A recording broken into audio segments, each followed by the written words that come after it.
All right. So, welcome. I mean, I guess this is a Kaiju Transmissions podcast, right? That's what it says in the program, so sure. Okay. So I'm the host of Kaiju Transmissions podcast right here, Kevin Dierendorf, obviously. I'm Kyle Bird. Thank you for staying with us. Oh, look at that. They love us. You didn't get that kind of applause, Steve. All right, so we're here to do some myth busting. Unlike the Discovery Channel show, we're not going to actually blow up anything physical, but we're going to try to blow up people's misconceptions. So basically, this came out of we're in a chat together, and every once in a while we'll see somebody just repeat the same thing over and over that we've heard many times, and it's incorrect, and I make a grumpy face, and then so on and so forth. What we're just trying to do is set the record straight on a couple things that you keep hearing out there that might not actually be true. And we're not trying to, shame anybody or call anybody out because, everybody makes mistakes. I've made mistakes.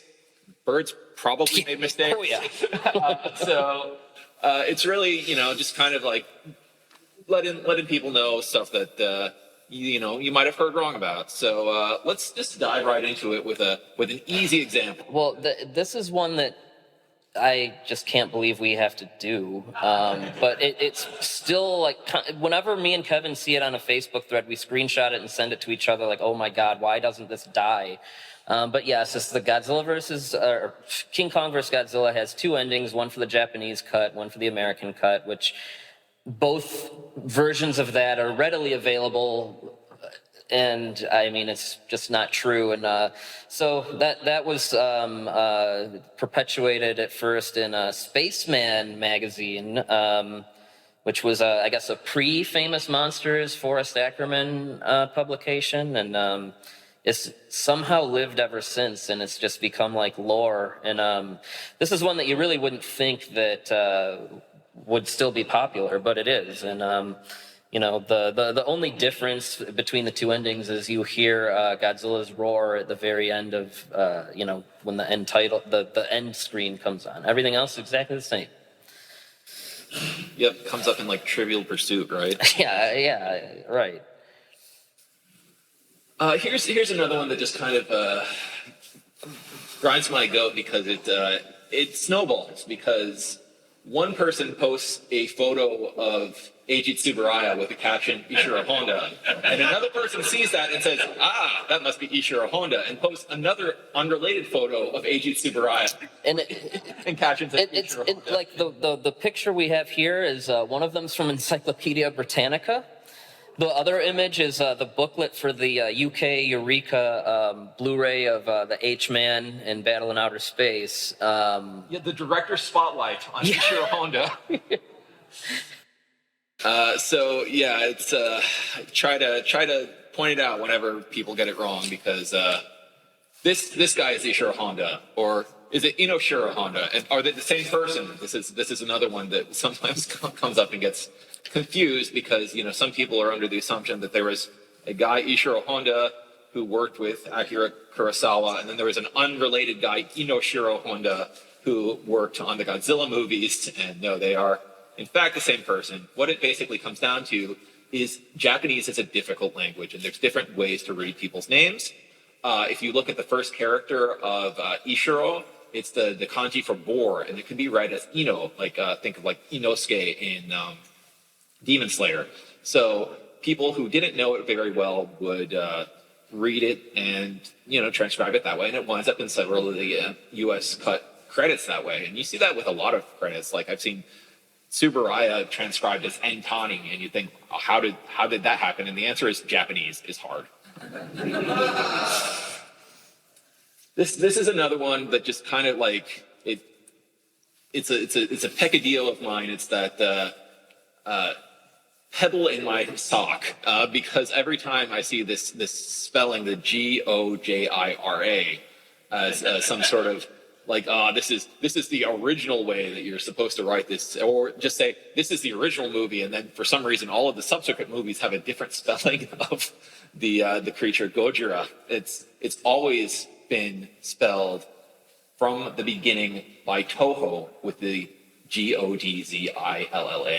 And this was a decision made intentionally by Toho's Iwao Mori, and it was sold internationally under that spelling. And you can find publicity materials from the time that use the spelling. And it's just a little bit of a difficulty because if you see Godzl,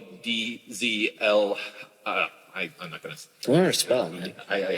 If you see the spelling that we're used to, the correct spelling in English, you would naturally think, okay, Godzilla. And if you see the Japanese transcription, you think closer to the Japanese pronunciation. But it's, it's derivative of the word gorilla. It's going to have the LLA at the end. So just know that the way that it's split up is the DZI is G.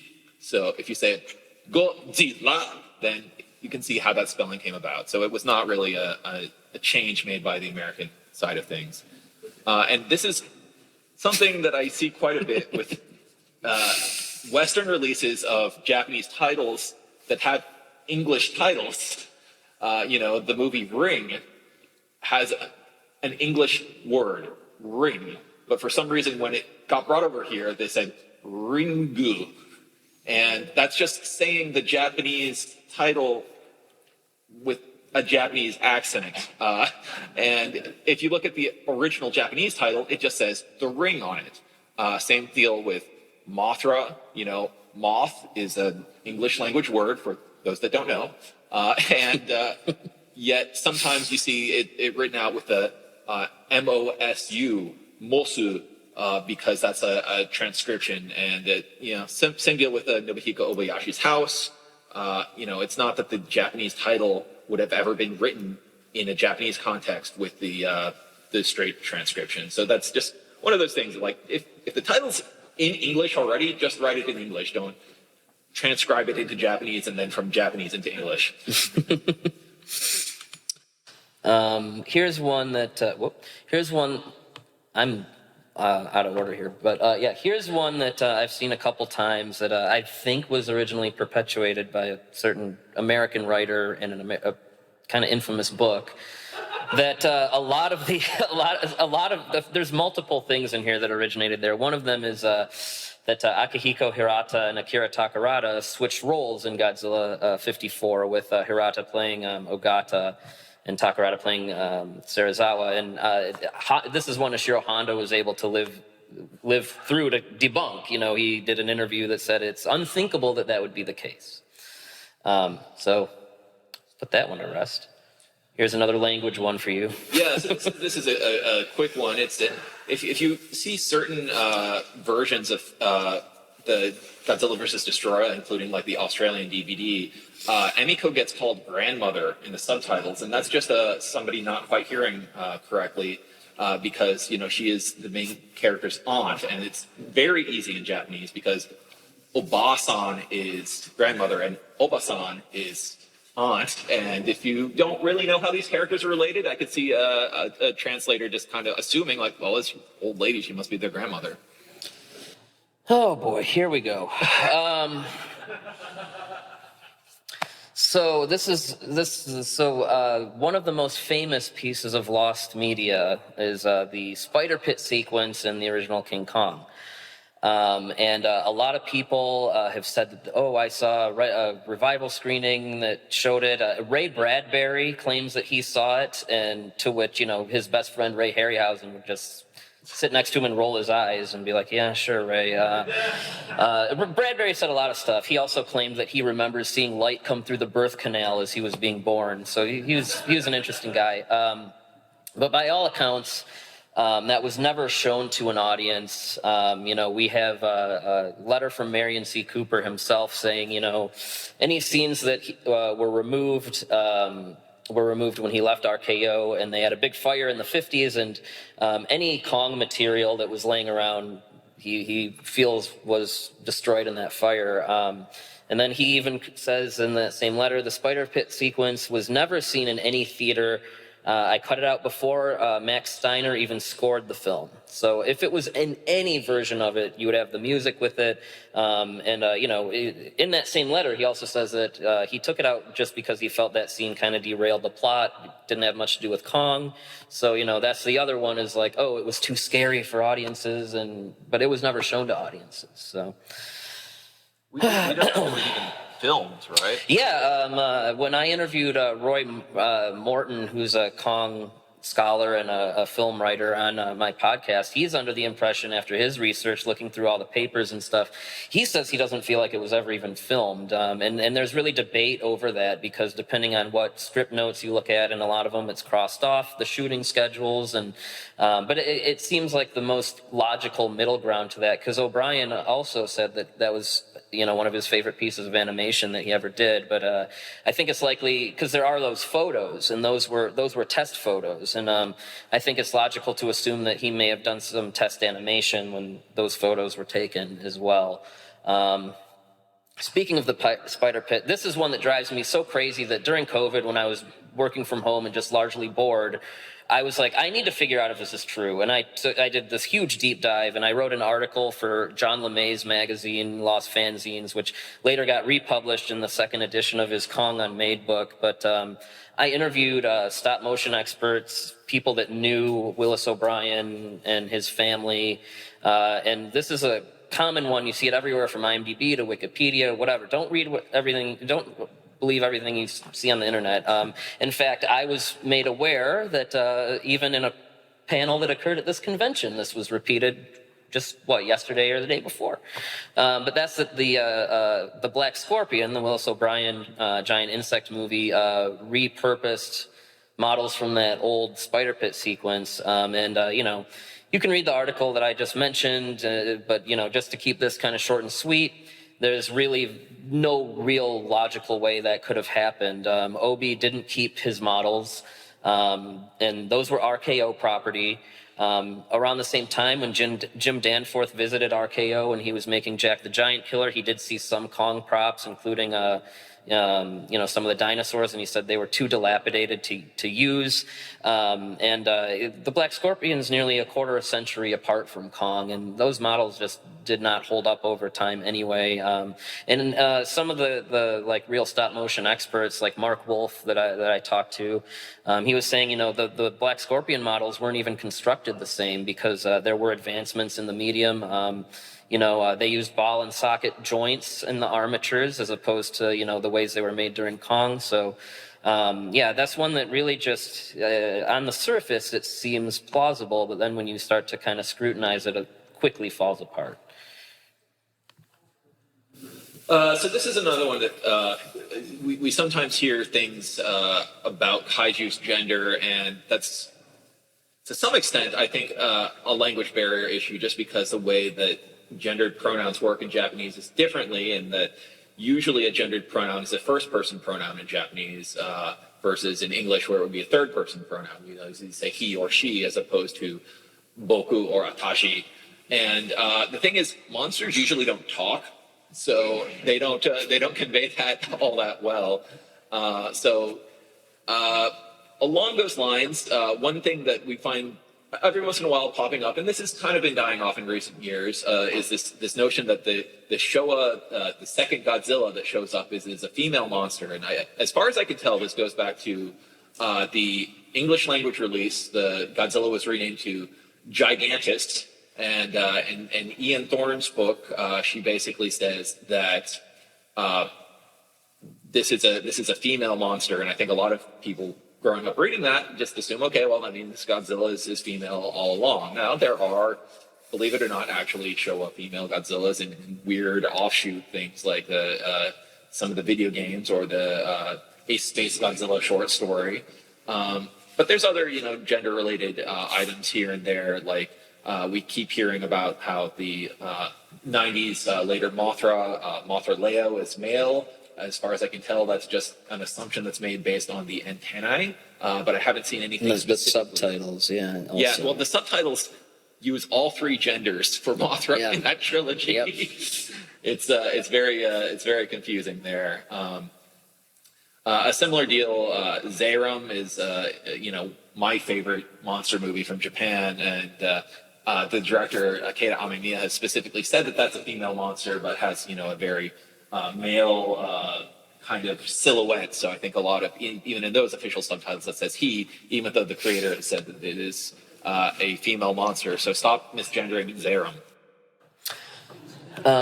Here's one that pops up, used to pop up way more, but I still see it from time to time, but that was Rodan, the Japanese name for Rodan, Radon. And, there's just this decades old rumor that it was changed to Rodan because they didn't want to get it confused with a brand of soap from the UK.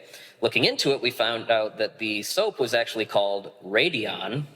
And so that's just another one that just doesn't really make sense when you go back and look at the details. And It wasn't even on the market when the movie came out. Right, yeah.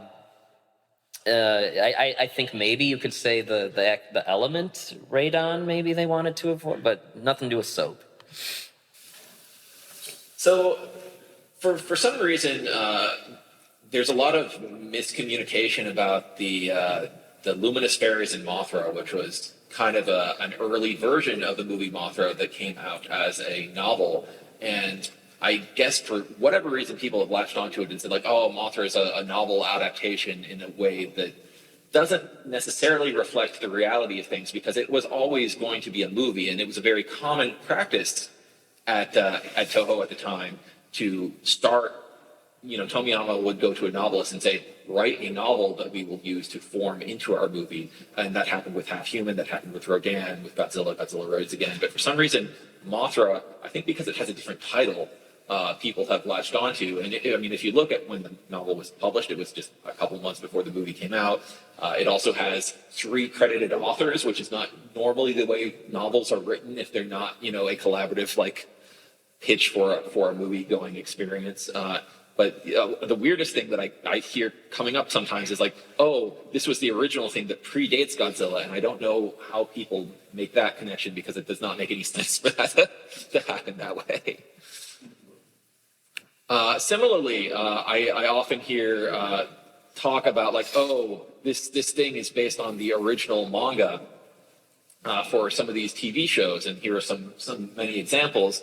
And it's more complicated than that, because all of these were originally going to be TV shows, but the studios behind them, in this case, these are all Toei, would approach a famous manga author, be it Mitsuteru Yokoyama or Go Nagai or Shotaro Ishinomori, to develop these characters. And they would have a tie-in comic that comes out concurrently with the TV show, but it's not like the comic came out and was very popular and then they adapted it into a TV show, which is normally the way that these things happen nowadays. This one's kind of unfortunate because it's really not what anyone intended, but this is another one I've seen often, is that, let's be real, the Toho Kong suits aren't the most flattering images of that monster. And, some people have taken that to assume that, oh, they must have done this on purpose because it's an American monster and, oh, we want to make fun of it. But, the Toho Kongs are more a product of their budget, the time that those films were put together. I know Keizo Murase said that King Kong in 1962 went through several redesigns and things to try to meet whatever standards RKO wanted. They're not the best, but the truth is Eiji Tsuburaya, who, we know is the special effects master behind all these films and created so much of these scenes. Seeing King Kong in 1933 when he was young is what made him choose to, it basically changed his life. Kong was his favorite movie character. He would tell his kids and grandkids stories about King Kong for bedtime. And we have this quote here about King Kong versus Godzilla and how special it was to do a Kong film. He said, "I couldn't help working on this instead of my other fantasy films. The script is special to me. It makes me emotional because it was King Kong that got me interested in the world of special photography techniques when I saw it in 1933. So he was a very passionate, hardcore Kong fan. So that's just, again, no real basis in reality.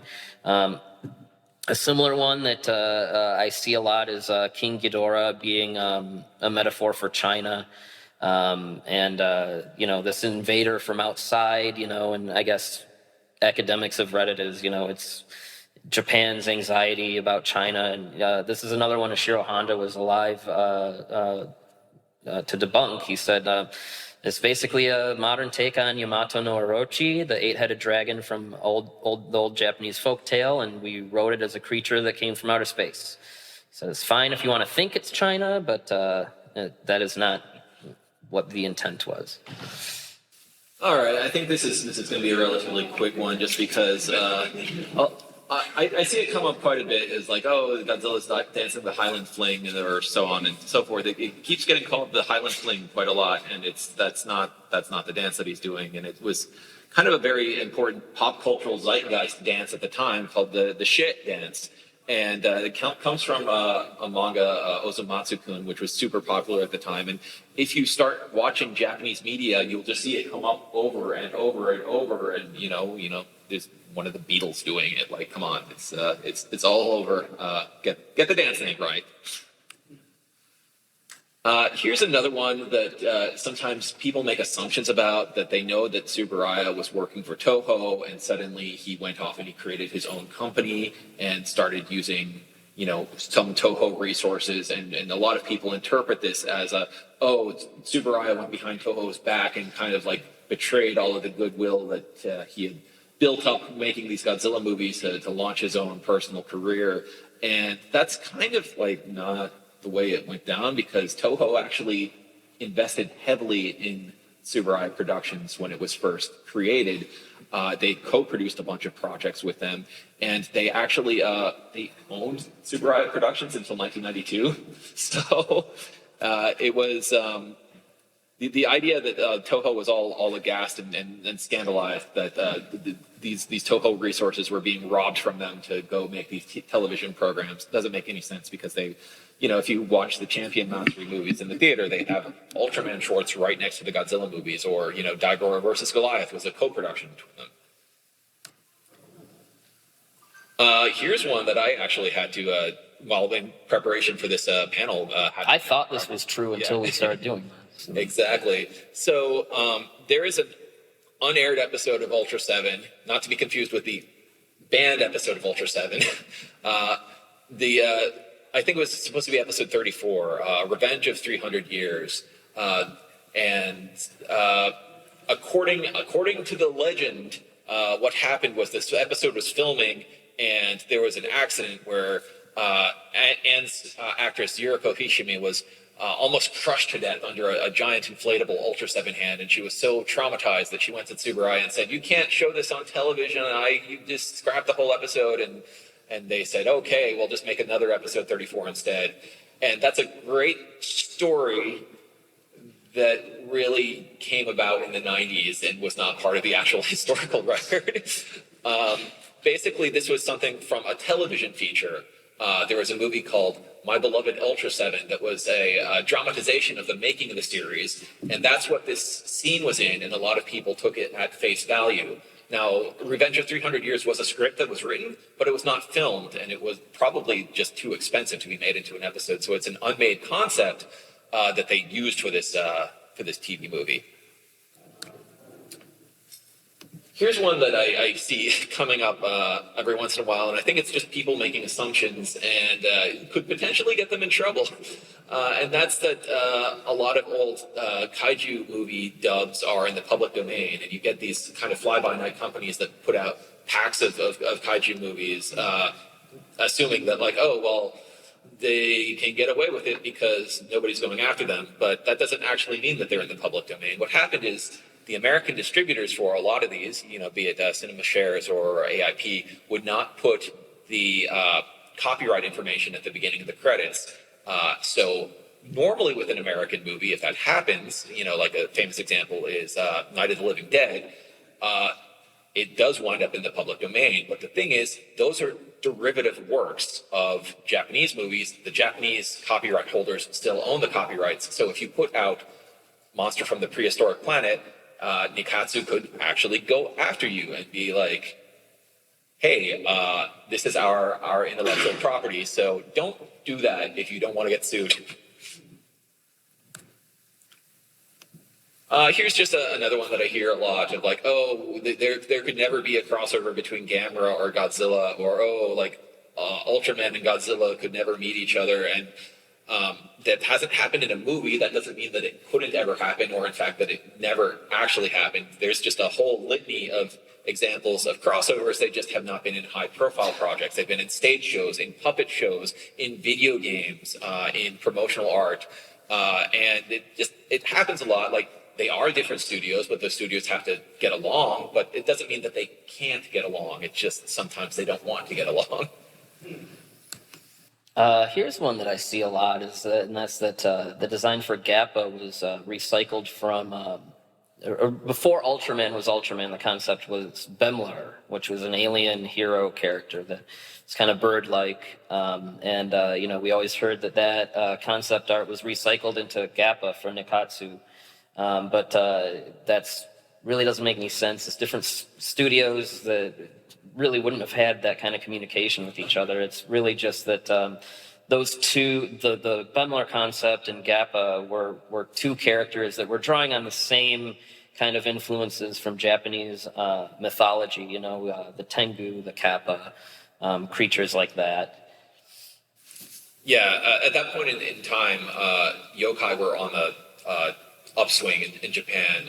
You get the yokai monsters movies right after Gappa comes out because of Kitaro and Akuma-kun and things like that. So it makes sense that they would just go to the Garuda and say, here's another one, Destroy All Monsters. Everyone knows the scene of Gorosaurus coming up and out of the ground in Paris, in Paris. In the dialogue in both versions, Japanese version and the American dub, it's said that it's Baragon doing the attack. The Baragon suit at that point in time had been lent out for Subaraya for really a lot of different monsters to be, messed with and redesigned. And, the tale was always that it was a last-minute decision to not use Baragon because the suit was too damaged. But it's another one that, looking into the situation, it was more a logistical issue with Baragon. I think they were concerned with something about his ears and how it would work with the set they wanted to use. And this goes back even to the point of pre-production where like the storyboards for that scene showed Gorosaurus coming out of the ground and not Baragon. So the decision to replace Baragon with Gorosaurus was not made at a last minute thing. It was made pretty early between the script and the filming. Here's another one that I see a lot, even to the point where there was a recent book authorized by Toho, the book written by Graham Skipper, the big official guide to Godzilla. I don't remember what it's called, but there's a few missteps in information in that book. One of them being that this old tale about Ken Satsuma having to have his appendix removed while he was wearing the Hedorah suit. And that didn't happen, and Satsuma even said in an interview, kind of said what happened, and he was not wearing the suit. What had happened was he had appendicitis when he was promoting the film, and, he had to get the surgery, and during that procedure, he discovered he was unaffected by painkillers. And that forced the doctor to knock him out with chloroform in order to perform the procedure. And he was wearing the Hedorah suit during this promotional appearance shortly before his diagnosis, and that's kind of where the truth gets blurred, and that's where that kind of urban legend came from. But no, he did not have to wear the Hedorah suit while getting surgery. Okay, this is a rumor that I heard for a few years, and it comes down to a miscommunication and the fact that it would have been really cool if it were true. That Shigeru Mizuki, the creator of Gegege no Kitaro, is sometimes credited with the design of Gigan. And if you look at Godzilla vs. Gigan, that movie is such a comic book to begin with that you would think, okay, yeah, it makes sense. They would go to a big comic book person to design the monster, and Mizuki does have this character, the Onmaraki. That looks kind of like Gigan, and people were drawing assumptions between it. And basically what happened that caused all of this is when it came to the design of Gigan, Teruyoshi Nakano basically made a statement that this creature was designed by Mizuki at Kodansha. Turns out he was talking about Takuyoshi Mizuki, who's not listed in the credits. He didn't know that he wasn't listed in the credits, so he never came forward and said that no, I actually designed it until much, much later, and people started looking into this. This is one that, due to just language barriers, people make all sorts of assumptions because exploitation movies get remarketed and rebranded in Germany and other places in Europe in strange ways. And this was a common thing. It's not just the kaiju movies. A good example would be the Western movie Django came out, and it was a huge hit in Germany. So when another movie starring the same actor, Texas Adios, came over to Germany, they renamed it Django der Reicher and named the main character Django, but otherwise it's just the same unrelated movie. And you get the same thing with all of the a lot of these dubs that you see in Germany for kaiju movies, where Jet Jaguar is renamed King Kong, but otherwise it's the same movie. But people look at these posters and they make strange claims like, oh, in this movie, Jet Jaguar is actually King Kong whose brain has been transplanted into a robot. And that's not anything that they say in the dub. And you see similar things with, in Gamera versus Baragon. Baragon was renamed to Godzilla, or in a lot of the other movies, they have, throwaway lines about Frankenstein because Frankenstein was really popular there, but they didn't film new scenes for Germany or anything like that. These cuts are basically the same, just with little tweaks and a lot of characters getting renamed because certain names have better marquee value. This is a really old one that has been around for a long time, and that if anyone's seen the Hanna-Barbera Godzilla cartoon, one of the first things you might notice is that his iconic roar is missing.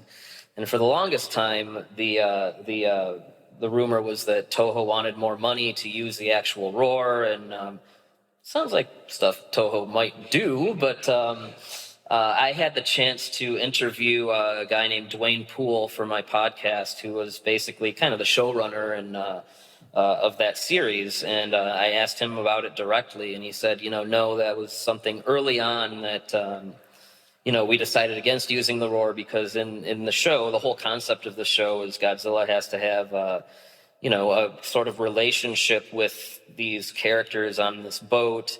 And, he needs to be able to express himself. He needs to be able to, his vocalizations need to be able to have a lot more variance than what, the Toho sound effects had. So, that's one that I just took it upon myself to ask about because I just kept seeing it over and over. And that was that's an interesting one that I think we can finally put to bed. Another big one is that Toho banned Yoshimitsu Banno from Godzilla in the 70s after Godzilla vs. Hedorah. Variation on that is that they banned him from working on Toho films.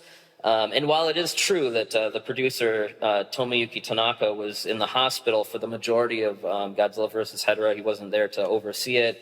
And he was kind of weirded out by the final product and really didn't like it much and thought it was really just strange, and he kind of laid into the people that were supervising the production while he was gone. But his relationship with Banno really doesn't seem that it was super contentious. Right after that, Banno he co-wrote Prophecies of Nostradamus for Toho, and he was in charge of the second unit filming. He did a lot of, if you've seen the movie, he did a lot of the New Guinea sequences, after Godzilla vs. Mechagodzilla, before Terror of Mechagodzilla came into existence, they asked him, they were like, hey, how would you feel about doing the next Godzilla movie? And there was a concept he had for Godzilla fighting this big starfish monster, and then at one point he had written a treatment for Godzilla vs. Hedorah 2 that would take place in Africa. And then, eventually the decision was made to move forward with the Mechagodzilla sequel. And they kind of kept him in the loop even. In 1978, Bano was one of a selection of people, including some sci-fi writers, some film critics, that sat in on something called the Godzilla Revival Meeting, where they kind of just had people come in and advise on, like, okay, where do we want the series to go next? And, nothing happened till '84, but yeah, he kind of stuck around. So one that I hear a lot from Hawaiian fans, I think particularly just because Kaider was really huge in Hawaii, was this idea that the villain in that show, Hakaider, was the inspiration for Darth Vader, and you can kind of see why people would make that assumption based on he's wears black armor and has a relationship with a main character. And the thing that people point to is there was a statement made by Toru Hiroyama, the Toei producer, while he was promoting Message from Space, that, Star Wars was inspired by one of our things, so it's okay if we rip off Star Wars, basically. But he was not actually talking about Hakaider. He was talking about Musha Kamen from Go Ranger. So, that whole thread kind of falls apart very quickly when you start to look at it. And there's a lot of Japanese influence in Star Wars, but yeah, Hakaider is most likely not one of them because nobody's ever mentioned that who worked on Star Wars. This is one that for a long time was kind of spread around a lot, and that's that Space Sheriff Gavin, the Toei series and character, had inspired RoboCop. This was largely an American writer about the genre had said that, and his account was that the effects master Steve Wang had showed Rob Bottin, who worked on RoboCop, Space Sheriff Gavin, because Steve Wang's a huge tokusatsu nerd. This is another one I was able to interview Steve Wang directly, and he said it absolutely not true because he didn't even meet Rob Bottin until the 2000s or something at a convention. So they didn't know each other. And when you look at RoboCop's design genesis, I mean, the early versions were more looking a lot like Judge Dredd, and then it was the Japanese artist Sorayama, who's famous for these kind of sexy robot characters. That was what they looked to. They wanted RoboCop to look a little sexier, and so they kind of made a male version of his robot art, which you see an example in the slide of a heavy metal magazine cover that he did. This is another one I see all the time, that Pulgasari, the North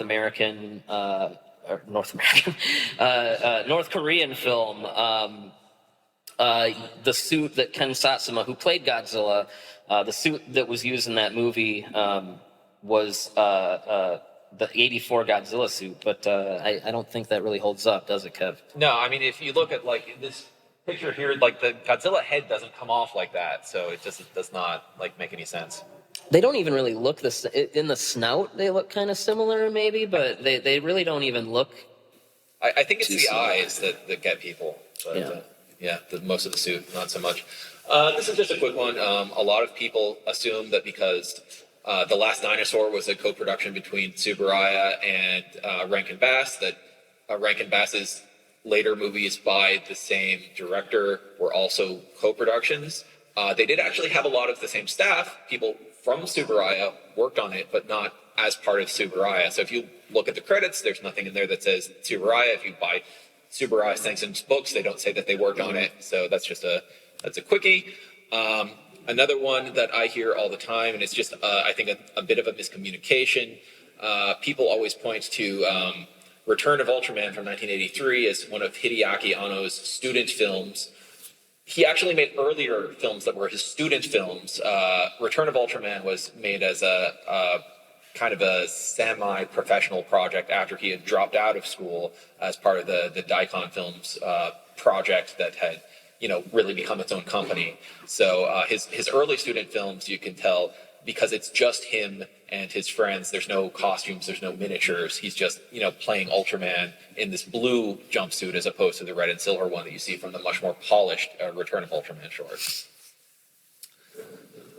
This is just another one that people make up stuff sometimes when they're watching movies. And in Return of Godzilla, you have this scene where you see this priest who's smiling and he's on screen for a couple seconds, and people are like, "What was that about? This is some profound religious commentary." No, it's a cameo of a character from a sitcom. So this was Hiroshi Kamayatsu was. He was on a TV show where he played an English teacher in Japan, and it was just basically reusing his character from Beat Takeshi no Gakumon no Susume, basically showing up in a cameo appearance. So that's all that was about. It's like if Ted Lasso showed up in like Godzilla versus Kong or something. Yeah. So here's one I see that Ishiro Honda was originally going to direct the 90s Mechagodzilla film, and that's just not true. At the time, he was really focusing on his work with Kurosawa, and as far as I know, he was never even asked. He was asked in the 80s to do some things like a Daimajin reboot, and even I think Toho might have even said like, "Hey, you want to like do a Godzilla movie?" And he was like, "Nah, I'm hanging with Kurosawa." But I don't think anyone even approached him about this. But yeah, the old tale is that he was signed on to direct it and then he died, but no. This is another one that Godzilla vs. Destroyer used Bandai figures as miniature destroyers in the movie, which isn't true. Now, if you watch the movie and you see some of the props that are in this still, that they are not animated, and even to the effect that you kind of see them like shuffle around when there's like movement on the set.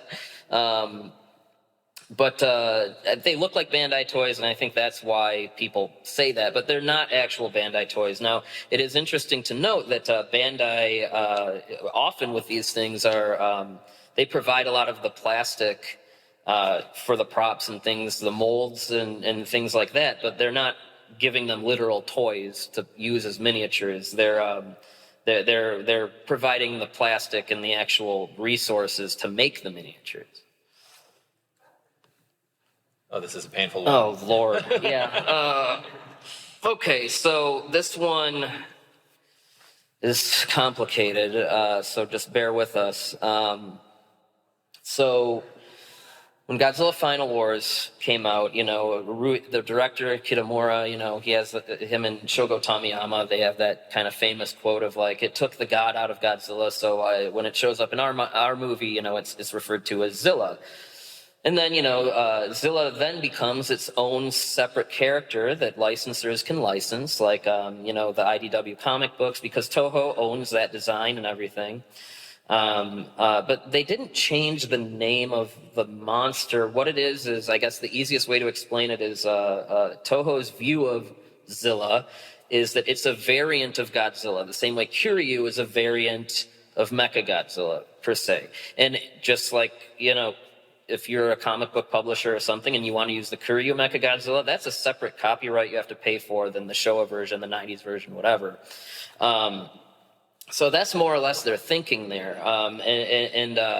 But this is perpetuated that, Toho has disowned the movie and all this. But, it really doesn't take much more than a Google search or eBay search to see that there's, on a regular basis, Toho is still licensing and creating their own products with that creature, calling it Godzilla. We have the Tanaka model kit. Right next to that is a little keychain of the 98 Godzilla chasing, if you're familiar with, the 70s children's series, Gimme Gimme Octopus, they did a big merch crossover with Godzilla, and there's that. And then there's the X Plus figure on the right of that. Now, this got even more convoluted when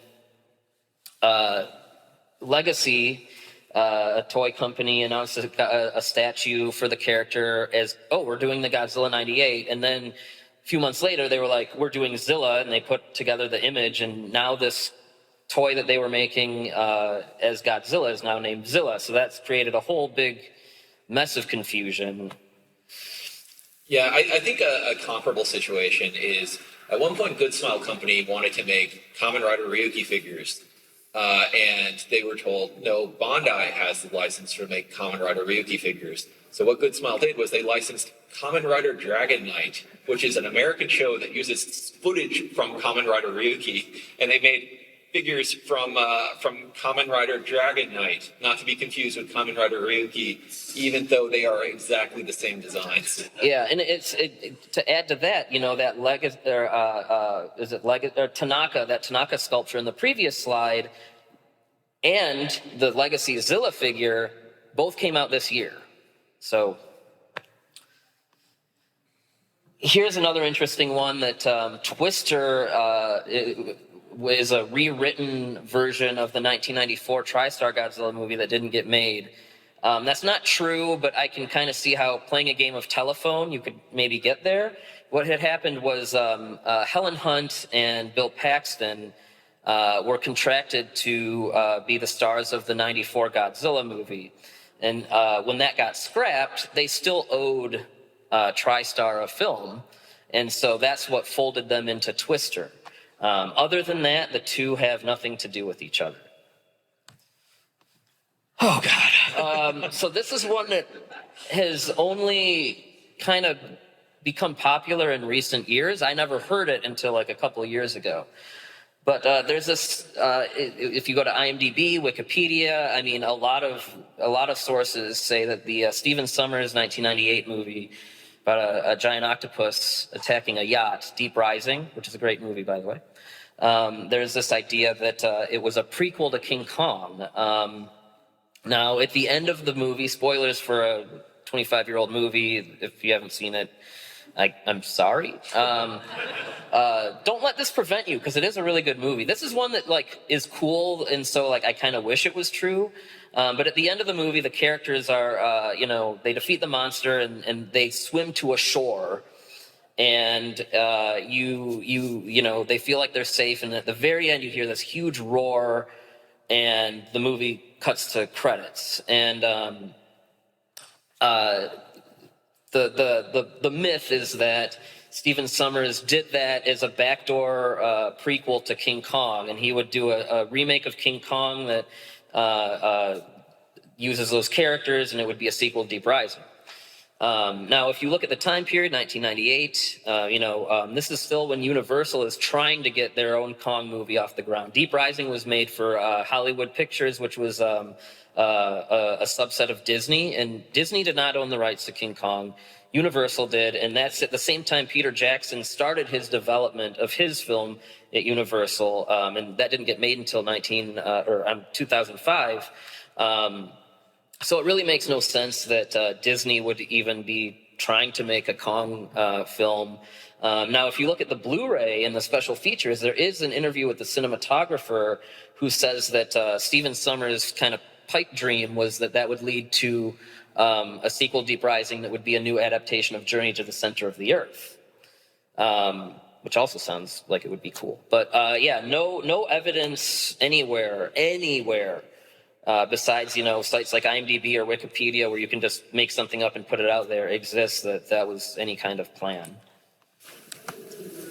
Speaking of just making stuff up, I often hear Godzilla 2000 is a sequel to Godzilla vs. Destroyer because you don't get an origin to Godzilla in Godzilla 2000, or the design in Godzilla vs. Megaguirus kind of resembles the Godzilla 2000 design or the Kiryu movie design, so they must be connected. And no, the only two Millennium movies that have a connection are Godzilla against Mechagodzilla and Tokyo SOS. That's just kind of the way it is. I'm sorry. Another one is if you've seen Reptilian or the 1998 version of Yongari. First of all, I'm sorry. Secondly, that's an interesting one in that it came out and then a couple years later they reissued the movie. Now, when it came out in 1999, there were some suits of Yongari and Psychor, the monsters that were built.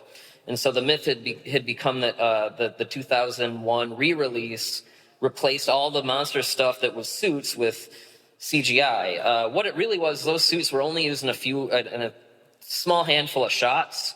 Most of the movie was CGI. You can see there's a documentary, Yongari Chronicle Project, on YouTube that even shows some of the original monster footage from the '99 version compared to the 2001 version. It's mostly CG stuff.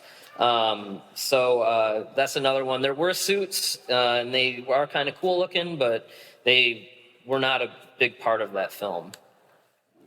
Another one I still see is that there was a third Kiryu Mechagodzilla film that was scrapped in favor of Final Wars. That seems to originate with this little piece of artwork here that was published in one of the Japanese books when Tokyo SOS came out. It's a cool little piece. It shows mecha versions of all kinds of monsters, the Gargantuas, Varan, Kamebus, a bunch of different monsters, and it's a really neat little piece of artwork, but it was kind of just thrown in that book as a like, hey, you know, these are monsters that, you know, they could make mechas out of, and it was just there as a fun little piece of art. Final Wars was always going to be a big, huge, separate thing for the 50th anniversary of Godzilla, and it was never going to involve the previous Mechagodzilla films. This is one that we just see come up again and again, and I think people have a fixation on Bagan as a monster just because he was this intended Godzilla opponent that never manifested, to the point where it's very easy to fool people into thinking that there's some Bagan thing happening when there's not. So, you know, an example was this monster from Justy Riser was posted a clip without context on YouTube that said, "Oh, deleted Bagan scene from Final Wars." No, it was from a Toho television series.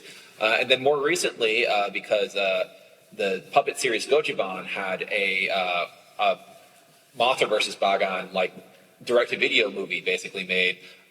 They have been promoting it with the giant puppet from that special, and people get confused thinking, "Oh, this is from the new Godzilla movie." It's not.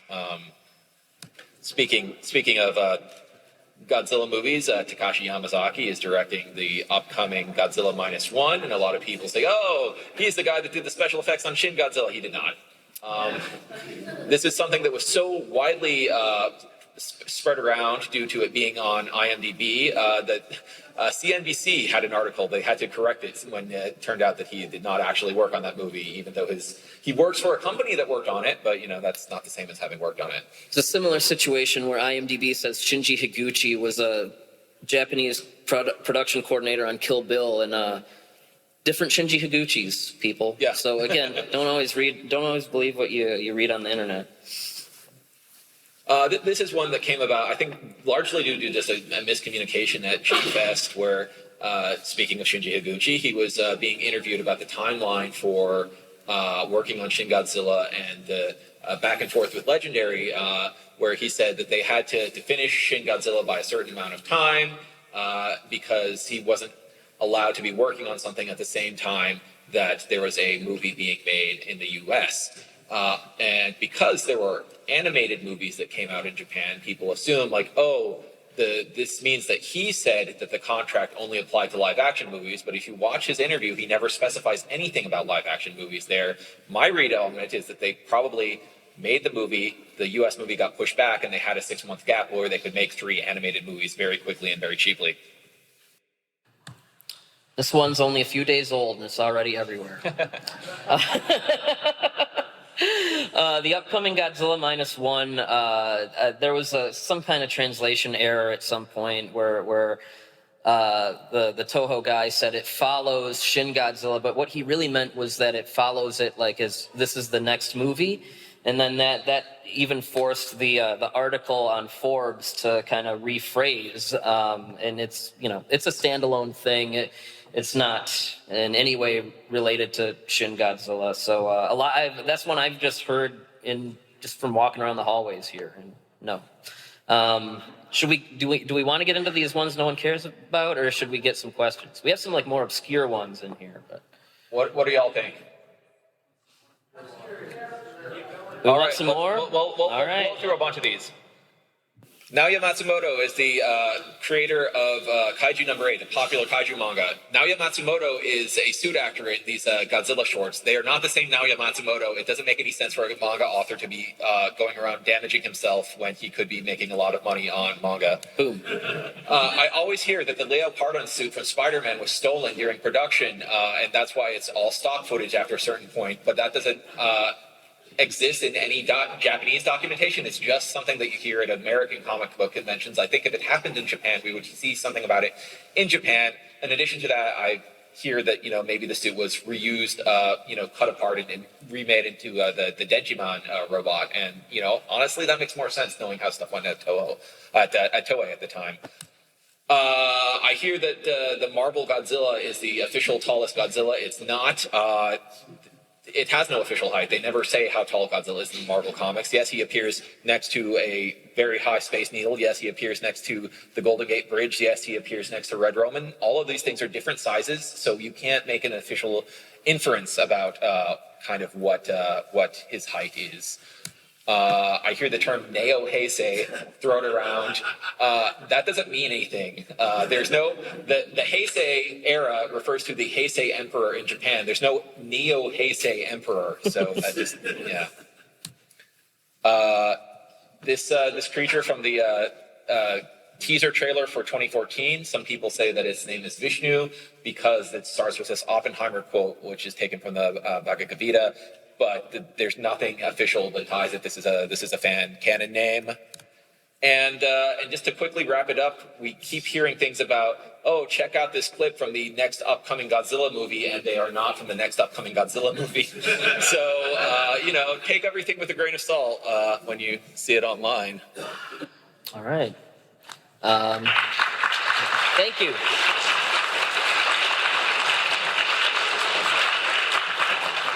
So, for the rest of the day, if you walk around, don't be afraid to correct people. And don't be afraid to correct us if we're saying nonsense. Exactly.